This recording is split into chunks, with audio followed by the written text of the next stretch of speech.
Ladies and gentlemen, welcome to the first ever in-studio episode here on the channel. We're going to be covering my top 20 albums of 2024. It was a fantastic year for music across all genres, not just hip-hop. This was extremely hard to rank. I'm going to be dropping my Songs of the Year video tomorrow, so stay tuned for that. And I have a ton of end-of-the-year content I'll be posting on all social medias. Before I jump into honorable mentions, like, comment, subscribe to both my channels. I have a Discord, join me there. Also a Twitch. I'd appreciate it if you followed me. To pop up the first few albums that just missed out on the ranking but I wanted to mention was All's Yellow, Lyrical Lemonade. I thought was a pretty solid album with a lot of good artists and songs, and kind of was a good compilation in my opinion. I want to give a shout out to the new Kendrick Lamar GNX album. The West Coast style was cool. There's a couple skips, couple hits, and you know, it's not the craziest Kendrick album, but I do want to mention it. Genre Sad Boy is up next, MGK and Trippy. I think this is extremely overhated. It's just 10 songs. I mean, sure, you get some basic,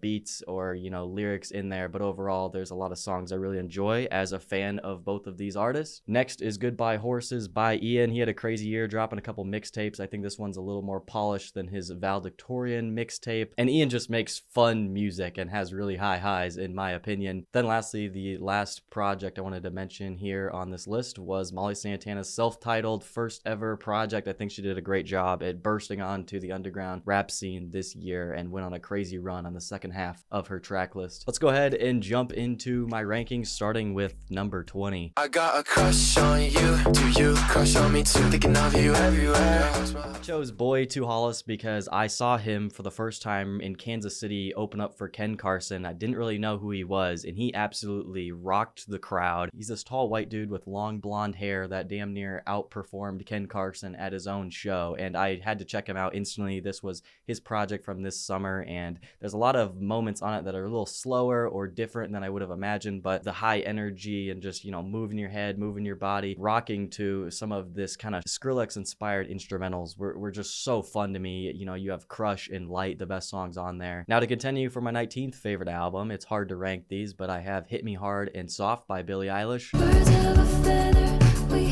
should stick together.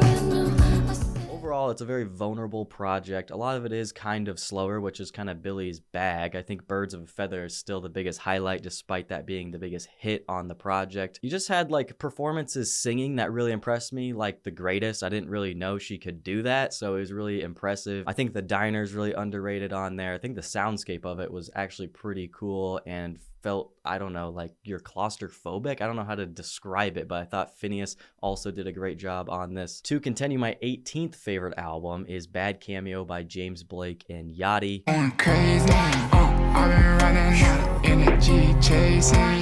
These are two names that came together that I just would not expect, and I felt like Yachty kind of came into James Blake's world and style of production and kind of more slower album feel to it. It's very interesting. I can't say that they have the best dynamic ever on a collab album, but there's some highlights like Woo and Twice. I really grew to the 9th song, Rabbit, whatever the title is, and then also Missing Man. Some of those slower cuts I think really grew on me. Again, 10 songs. If I'm going for something slower, I put it next to the Billie Eilish album because I feel like they're kind of in a similar lane of when I want to listen to them or the moods I'm in, There's some great verses on there from Yachty, and I'm just as much impressed by James Blake, who's someone I need to continue to check out more. Very underrated production, I think, overall, if you're going for something like this. My 17th favorite album of the year is going to go to Don Toliver with Hardstone Psycho. Ride the highway, ride the bus, walk my house. I've been listening to Don Toliver for so many years. He's had hits, he's had features and collaborations, and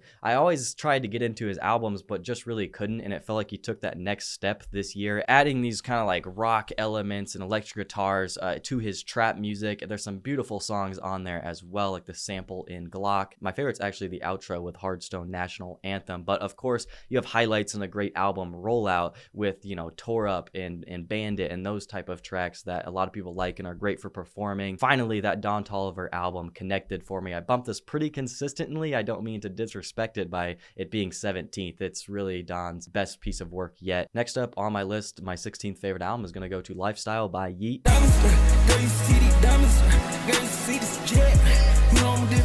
I think this album is also very overhated. Sure, you get a lot of synthetic production that can be slightly repetitive with a 20 plus track list, but Yeat on Orchestrate is amazing, or So What is amazing. Like, I just won't get tired of those Yeat songs. I'm such a big fan. And then at least he switched it up for songs in the middle, like Gone for a Min and Forever Again, which are also some highlights. He had a few snippets like Geek Time and a couple others that I was really looking forward to. And then he kind of previewed his next album on Fate. The lyrics aren't great. He's going back to talking about drugs and trapping and doing all this, BS, the typical Yeat lyrics we grew up with in 2021. We kind of saw that again. This project is most reminiscent of almost an Up to Me and a Life in a way. It's a weird merger, but it was an interesting thing for Yeat to do. Just kind of switching up his sound after 2093, which you'll see later. And I don't think the replay value on this album is bad by any means. My 15th favorite album of the year is gonna go to 11th Dimension by Ski Mask the Slump God.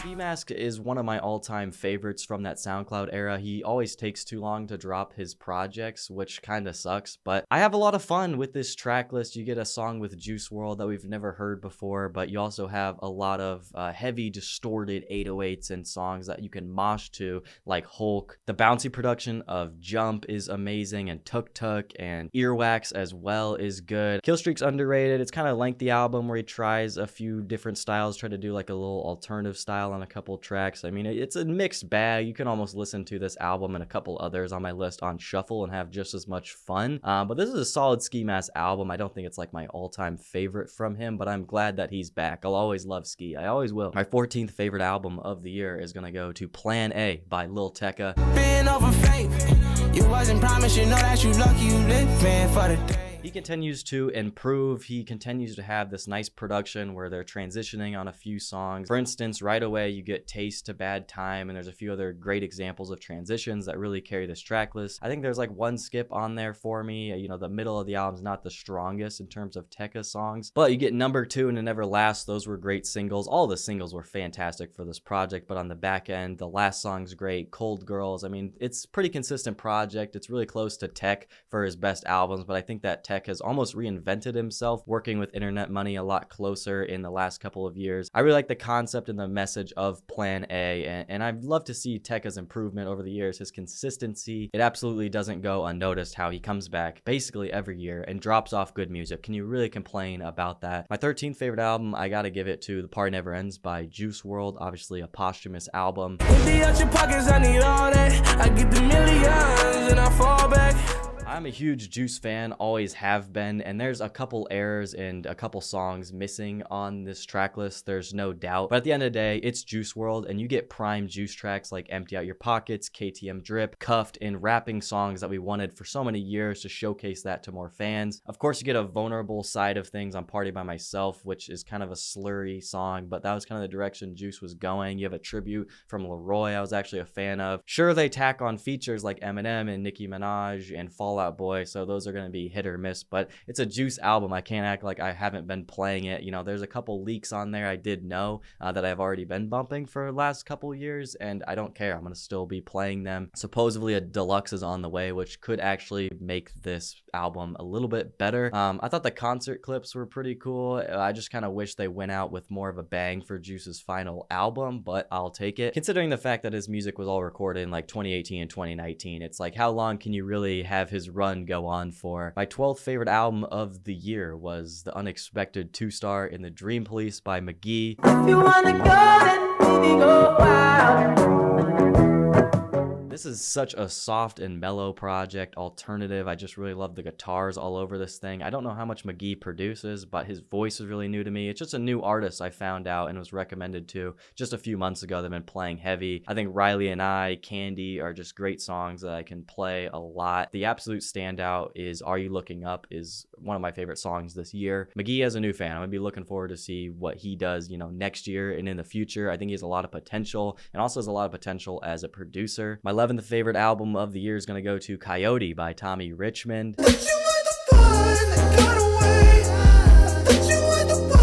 This one didn't sell that well despite Tommy Richmond having a song with 1 billion plays being $1 Million Baby, where we all pretty much found him out from. He expands so much more than that on this album with his kind of 80s style and what he kind of does auto-tuning and singing with his voice. Very reminiscent of trying to be like Michael Jackson. He had a few songs that kind of sound like that. But when you get into the actual album and it's really synthy, and the beginning of the album, you're really brought into way better production than I would have thought. Like there's one skip on there, but he introduced me to Paco on that one song, was really good. My favorite is actually Seems Like Time Moves On Forever. I think was a very just interesting outro that ended up being really, really rewarding. And kind of throughout, you just get these melodies and these songs that just have you moving. I like the soundscape of it, and it's just overall a fun project that I didn't really see many people really do this year. And if you haven't heard this, you know, I'd give it a listen. I wouldn't write off Tommy Richmond just because he's a one-hit wonder to a lot of people, unfortunately. My 10th favorite project is going to go to Imaginal Disc by Magdalena Bay.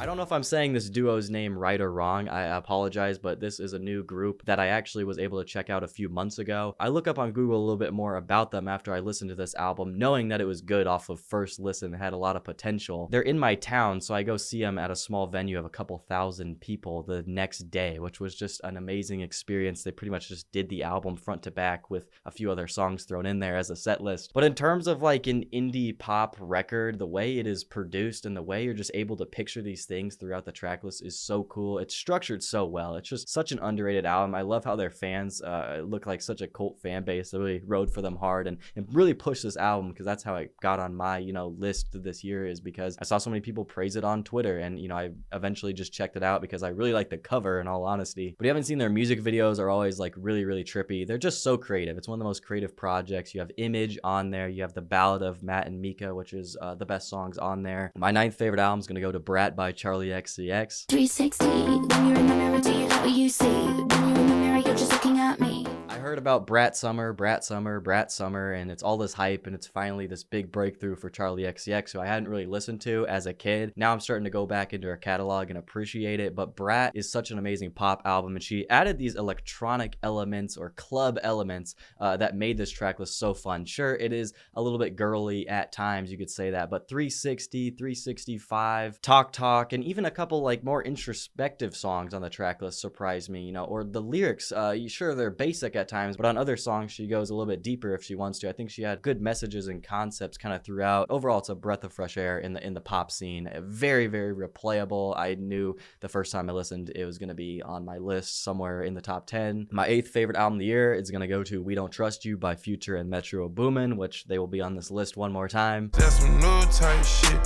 Get a nigga wet on news type shit. They absolutely changed music this year, in my opinion, dropping this album. When we heard Like That for the first time and Kendrick is featuring on it, it just shook the whole world with this album. And like, I'm always going back to Claustrophobic and Type Shit and Young Metro, and Where Your Twin At is super underrated. The last bonus track dedicated to the Thug. Come on, man. There might be a skip or two on here, but my goodness, is this album have really, really high highs. Some of the highest highs of the year, I'd argue. And like I said, a trap album that has a little more depth to it and really is going to stick around. It's one of my favorite in Future's catalog. My 7th favorite album of the year is going to go to May It Never Falter by Glaive. Promise that I mean that shit. SSOT, I really bleed that shit. Glaive went out to Iceland with the team for a couple weeks and made this project. It felt like in 2024, because he also dropped an EP, he started to merge his sounds that he's done the last few years. And he's so young, and he's also grown out of just doing hyperpop, but the way he's been able to implement kind of alternative into that, or just interesting new sounds in 2024 was super cool to me. I know actually as John Cunningham producing on it, who did a lot of X's music. So it was cool to see them kind of finally link up in 2024. I don't even know how you make a beat or a headbanger such as Every Dog Has Its Day, but that's why I love Glaive. He has a fair amount of range on this project too, and I think songs like Fraudian as well can't go underrated. I mean, Glaive can actually secretly rap, and he shows that even on the last verse of that song with the flow switch. Like, he's got it in him. He didn't On the Radar. Glaive is my goat. He's always been underrated his entire career. I've always been such a fan of his music and vulnerability. His lyrics are only Glaive. No one else will ever speak like him or really sound like him or be like him. It's only Glaive. My sixth favorite album of the year is gonna go to Ultra 85 by Logic. In front of the world and get a new girl, and what do I see? My face on the cover of a TMZ, private jet, bad bitch and me. If you're a fan of Logic, you know that this was a prequel album to his album The Incredible True Story from over 10 years ago now. Thomas and Kai are the characters. They're going on their first, mission together. They're leaving the Babel space station for the first time, but throughout you get a lot of dope tracks. I can't say that every single track fully met the concept or was fully, dialed in terms of Logic's rapping, because I don't think his subject matter is as great as it used to be, but sonically his Producer 6 was truly amazing. There is some really high highs on here. For instance, like Once Upon a Time in Hollywood, you get peak rapping performances and bags from Logic. Thank You for Believing in Me is a beautiful send-off. That's one of the nicest sounding songs on here. Logic is finding people like Robert Ivory that you've never heard before, giving the most beautifully sung feature verses all over this album, with Ghost in the Machine being the biggest highlight. But just the way that Logic chose to start this album with this classic hip-hop live band production, 10-minute song with Paul Rodriguez was just one of my favorite opening tracks of the year. This album was for the fans. Logic was one of the first rappers I ever liked, and he finally made his best album in a couple years, I'd say. My fifth favorite album of the year is going to go to We Still Don't Trust You by Future and Metro Boomin.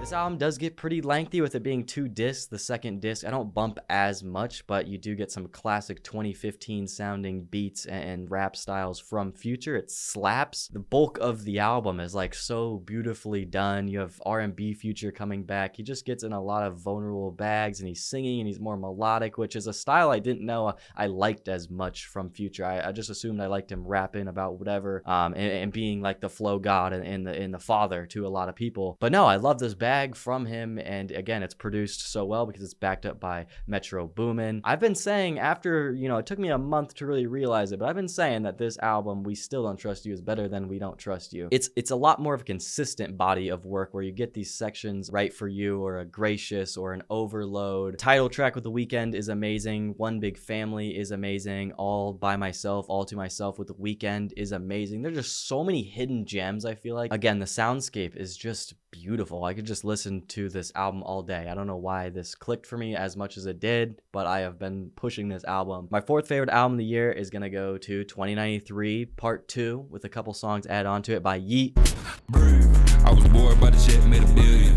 Now fuck that bitch, I need trade. He dropped a couple albums this year, as I had mentioned, and when he dropped 2093, it might have almost been too experimental or different, doing this futuristic sound that not all of his fans or hip-hop fans or casual fans even understood. This to me has by far his best lyrics because he's sobered up. Sure, it is a little bit bloated, but the sounds are so cool. This is what I wanted Yeat to always do ever since I first heard him, is make this futuristic 2093 theme, which he executes so well on songs like Breathe, Power Trip, and you just hear it in the mixing, that's for sure. He tries to move you a little bit more and do more club stuff with I Love It, 2093, Team CEO, which I actually don't really mind those either. The only features you get are from Future, Wayne, and Drake, like just strictly goats, although Future wasn't mixed at all. And then all the way to the end of the album, If You're Being Real, I mean, the sound of that is like amazing, dude. I don't even care if it's a slower song. Also, 1093, the last song, like I almost want to cry, dude. I don't even know how to feel by the end of the album. It's seriously a roller coaster and an experience. I think it has one of the best album experiences of the year. There's just so many high highs, just starting off from the first track, Psycho CEO, being one of the better songs this year. I wish more people understood this. I will defend this album since day one, and I will do it for the rest of my life. This is an amazing project from Yeat. This is by far his best album. My third favorite album of the year is going to go to Charm by Clairo. I really hate to admit it.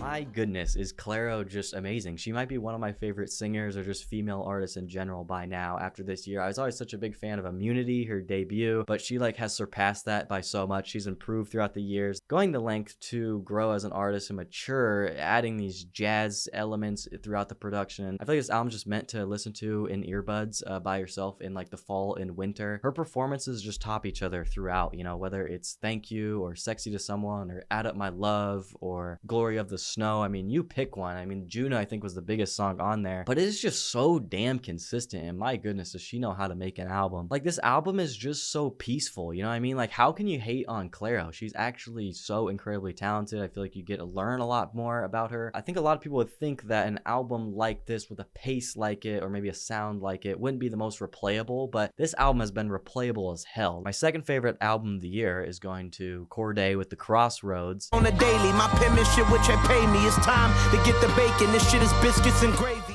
Cordae has also been one of my favorites since 2019 when he started to emerge on the scene. You know, 2018, 2019, and his debut held him to such high standards, being Grammy nominated at such a young age back then. But I feel like with this album, he even surpassed that. I mean, this was an amazing, easy first listen where Cordae managed to up his pen game so much. It's like his topical focus is amazing, like on 06 Dream, and how he talks about his mom trying to make it for American Idol, and now he's the one kind of carrying the torch in his family. Was so cool. The songs with Wayne were my favorite, whether it's Back on the Road is a bop. I mean, their flow switch at the end of Wayne's verse to Cordae coming back in at the end of that song was amazing. But Saturday Mornings is arguably the best song this year, with soul samples throughout this entire project. The beat selection elevated for Cordae, or I'm just a sucker for so many soul samples. And then you even have like Kanye West on there, getting like a graduation feel to that collaboration. It's so insane to see. Cordae gets, you know, praised and recognized by so many goats. I think he still manages to be underrated somehow as a rapper. I know not everyone's looking for conscious lyrical rap in 2024. I know it only dropped in November, so I don't think my recency bias is that bad, because I've been playing a lot of songs off this track list. It's super impressive. And Cordae is just my guy, like all around. Like, that's someone that I can always go to, and his music is always going to hit for me no matter what area he's in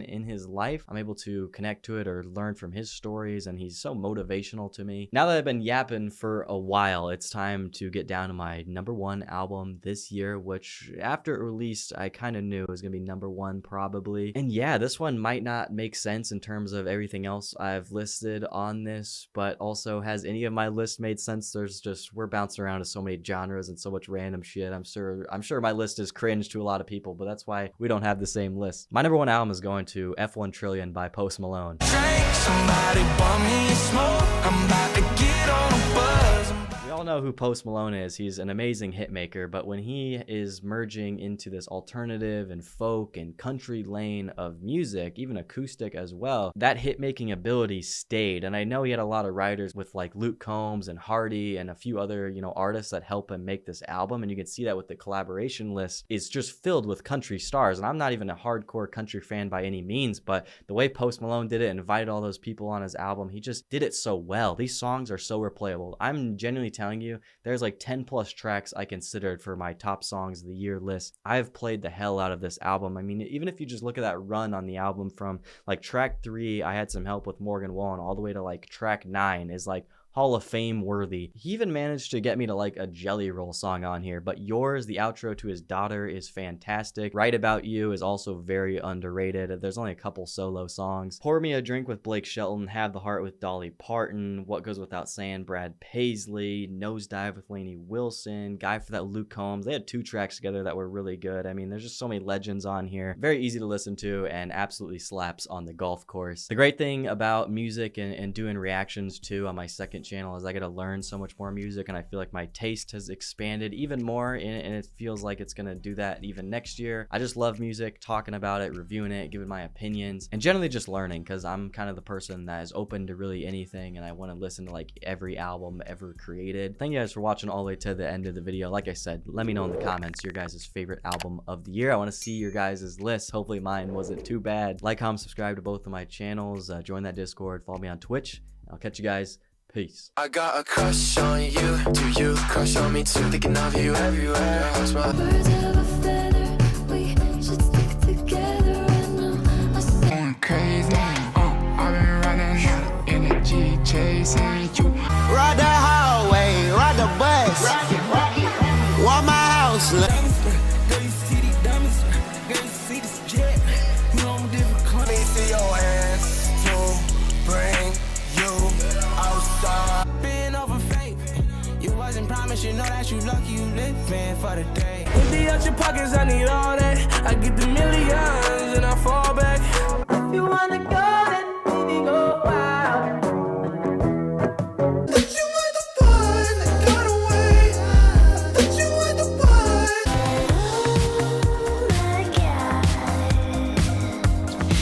360. When you're in the mirror, do you like what you see? When you're in the mirror, you're just looking at me. That's some new type shit. Get a nigga wet on the news type shit.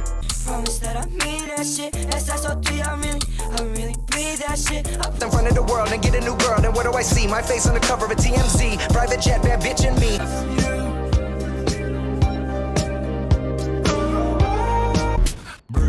I was bored by the jet, made $1 billion. Now fuck that bitch, I need $1 trillion. I really hate to admit it. On a daily, my penmanship which they pay me. It's time to get the bacon. This shit is biscuits and gravy. Drink, somebody bum me and smoke. I'm about to get on